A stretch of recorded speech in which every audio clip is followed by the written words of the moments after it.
রাজনীতি রাজনীতি রাজনীতি, চতুর্দিকে কান পাতলেই শুধু একটাই শব্দ পাওয়া যায়, রাজনীতি, তাই না?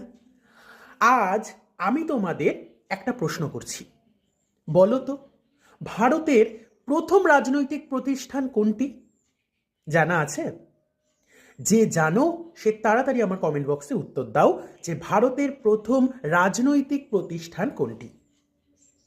আর যারা জানো না তাদের জন্য আমি বলছি, ভারতের প্রথম রাজনৈতিক প্রতিষ্ঠান হল বঙ্গভাষা প্রকাশিকা সভা। কি বললাম? বঙ্গভাষা প্রকাশিকা সভা, যেটা 1836 খ্রিস্টাব্দে গৌরীশঙ্কর তর্কবাগীশের নেতৃত্বে গঠিত হয়েছিল।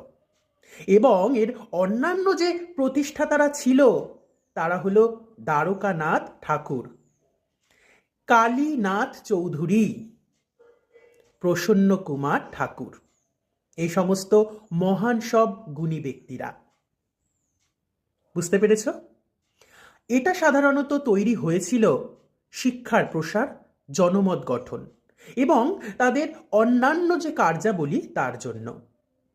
কিন্তু দেখা যায় এই যে সভা গঠন হয়েছিল এর পরিধি কিন্তু জমিদারদের স্বার্থ দিয়েই ঘেরা ছিল।